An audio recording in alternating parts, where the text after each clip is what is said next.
Okay, we are in part 4. This is video 2. When we left part 1, we had just, Arcite had been declared the winner. Okay, Palamon had been taken out to the stake. Arcite is the winner. Theseus declares this.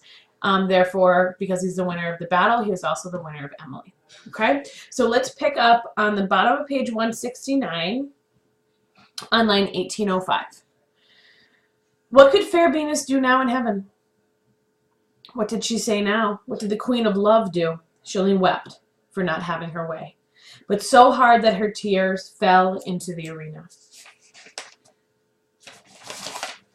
She said, I am put to shame beyond a doubt. Saturn said, daughter, stop complaining and wait. Mars has his wish, his knight has all his requests, and, by my head, you shall soon be comforted. The trumpeters with their loud music, the heralds who loudly cry and shout, are in a bliss of joy for Sir Arcite. But listen to me, and stop your noises for a little. What a miracle then befell there! Fierce Arcite had taken off his helmet, and to show his face, he spurred on a courser along the length of the large field, looking up at Emily. So Arcite takes off his helmet, and on his horse, he's running up and down the arena to kind of flaunt himself in front of Emily. And she cast a friendly eye toward him. For, so to speak, in general, women all follow the favor of fortune. So what the knight actually says right there is, Arcite won. Emily kind of winks at him, like, I'm so glad that you won. And the knight says that women just kind of like the winners and are often impressed by those who win tournaments. And she was the source of all the happiness in his heart. A fury from the infernal regions started up from the ground, sent by Pluto at the request of Saturn, which made his horse turn and leap to the side, and he foundered as he leaped. And before Arcite could take heed, the horse pitched him on the pommel of the saddle and over his head so hard that he lay in the field as if dead, his breast crushed in with his saddle bow. So there's an earthquake sent up by Pluto, who's, we know, the god of the underworld, by request of Saturn, okay, who we know is the god, the father of Venus. It scares the horse veers, and the horse flips backwards with Arcite on it, and the actual knob of the saddle goes into Arcite's chest and crushes his chest, okay?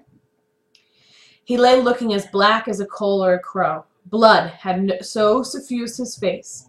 He was immediately borne out of the field with a painful heart to Theseus's palace. Then he was cut out of his armor and put into a bed easily and quickly. For he was still alive and in his senses, and always he cried out for Emily. So this is bad fortune. Arcite is crushed by his saddle and hurt very badly, and immediately the narrator talks about how he's close to death. He is taken to Theseus's castle in order to heal, as Theseus treats him like the true knight that he is. He honors him, and he knows that these wounds could possibly affect his life and could take his life away. And also he realizes that Arcite, being the rightful winner, is Emily's beloved. And so he knows that he needs to take care of his sister-in-law's new husband. Duke Theseus, with all his company, came home to his city of Athens with all joy and ceremony. In spite of his mischance, he did not want to disconcert them all. Also, it was said that Arcite would not die, that he would be healed of this sickness. For another matter, they were just as glad that none of them at all were killed, although they were wounded badly, and especially one of them whose breastbone was pierced with a spear. For other wounds and for broken arms, some had salves, others had incantations. They drank herb medicines and decoctions, for they wanted to keep their limbs. For their sakes, the noble duke, as well as he could, gave comfort and honor to every man, and feasted the foreign lords the long night through, as it was right to do. And there was held to have been no vanquishing in this affair, except as in a joust or tourney. For in fact there was no defeat. Failing is a result of nothing but luck.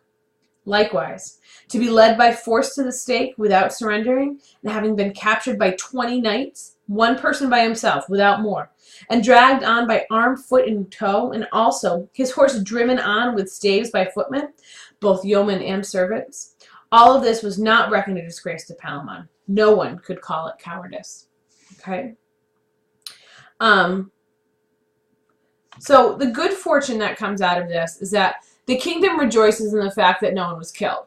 Some are badly wounded. Some have to have salves or medical ointments put on or boil down herbal medicines in order to kind of save limbs or to heal wounds, but no one is killed.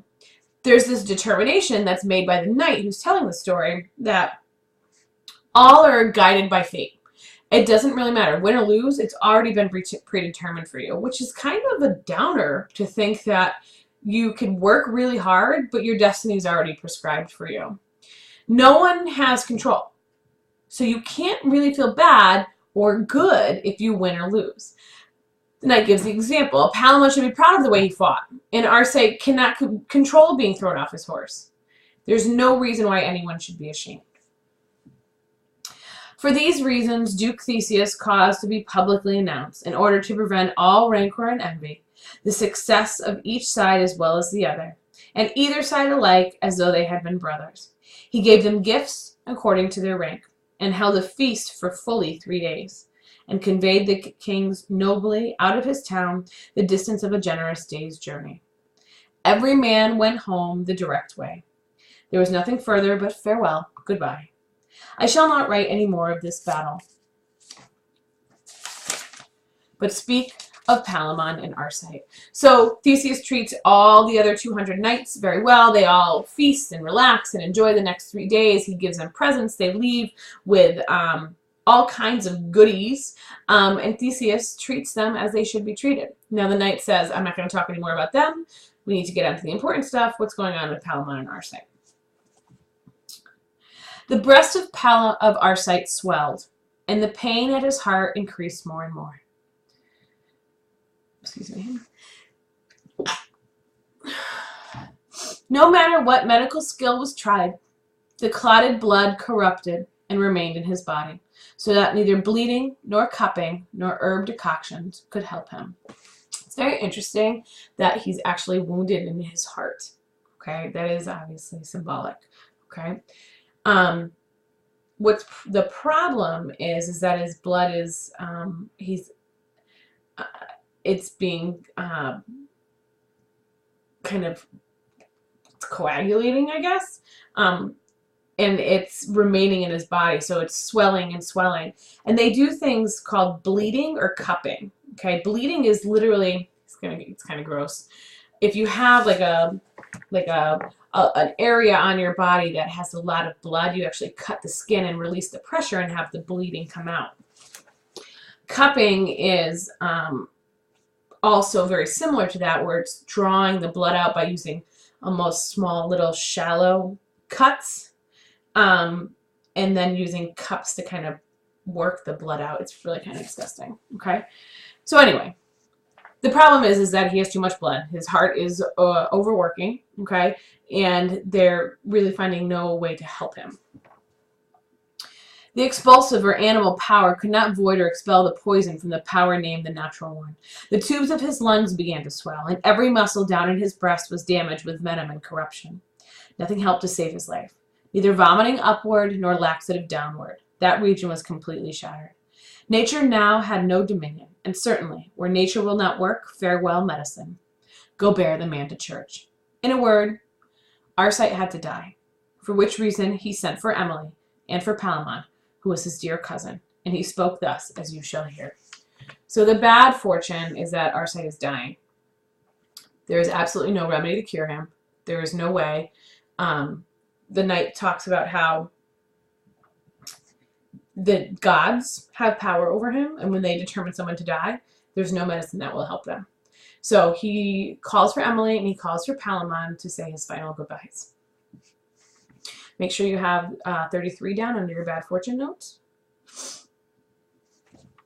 So this is Arcite speaking to Palamon and Emily.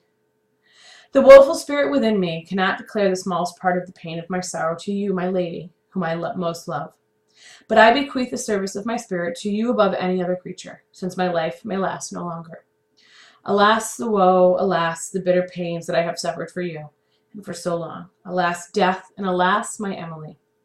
Alas, the parting of our company, alas, heart's queen, alas, my wife, lady of my heart, ender of my life. What is this world? What does man ask to have?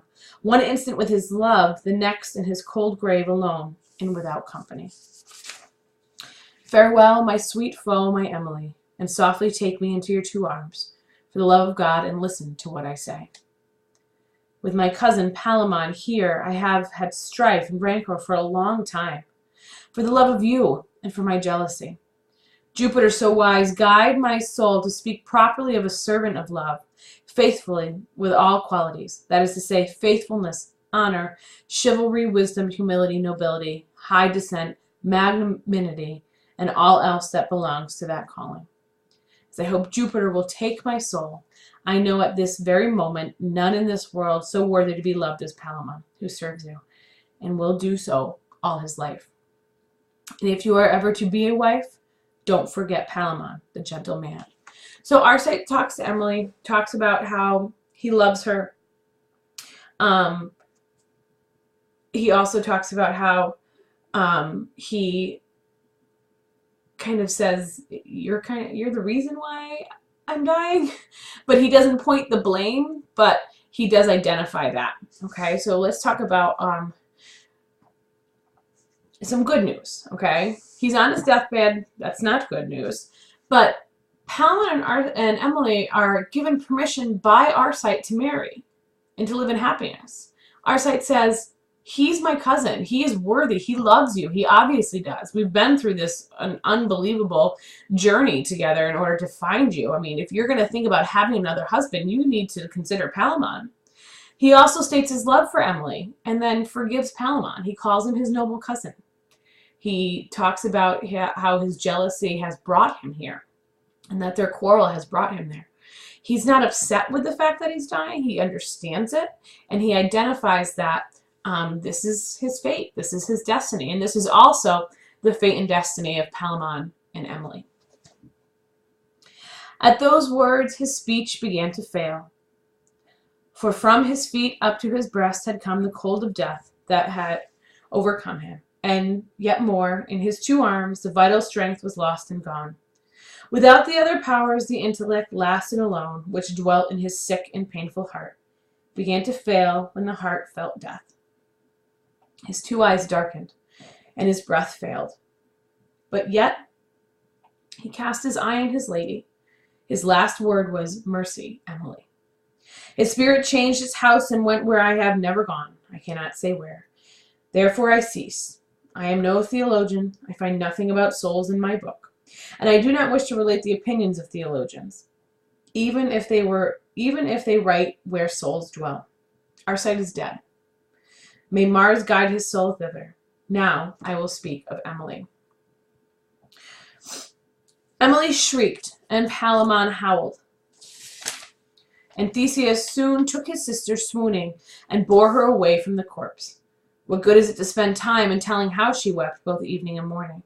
For in such cases, women feel such sorrow when their husbands are gone from them, that for the most part they mourn thus, or else fall into such sickness that in the end they certainly die. Okay, so Emily, when Arcite dies, she is in mourning. Theseus tries to take care of her. The knight talks about how sometimes when husbands die and wives have to mourn them, they actually die of broken hearts as well. So we're going to end video 2 here. Make sure you have the notes 31, 2, 3, and 4 all on your good versus bad fortune notes.